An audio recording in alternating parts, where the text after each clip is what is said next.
Hey, welcome to Tutorial Lore. This video explains the Gigwalk app and whether it's worth using. Quick disclaimer. This is an explained review based on user feedback and online data, not personal use or a visual demo. Gigwalk is a gig economy platform that connects users with short-term, location-based jobs known as gigs.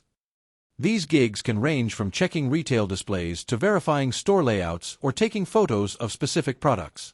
The app is designed for people looking to earn extra income by completing simple tasks using just their smartphone. Now let's talk about how it actually performs. The interface is simple and user-friendly, making it easy to browse gigs near your location. Many users appreciate that the tasks don't require special skills, and payments are typically processed via PayPal within a few days after gig completion. It's also flexible. You can work when and where you want.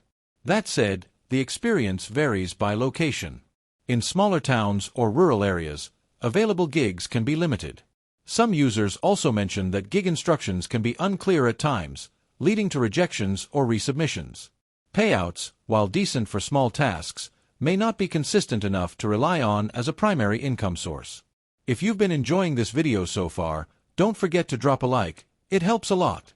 In summary, Gigwalk is a handy app for anyone looking to make extra money through quick, location-based tasks. While it's best suited for users in urban areas with more gig availability, it offers a flexible way to earn on your own schedule without needing prior experience. This is not a commercial or paid promotion, but an informational video. For inquiries, contact the email address stated in the description.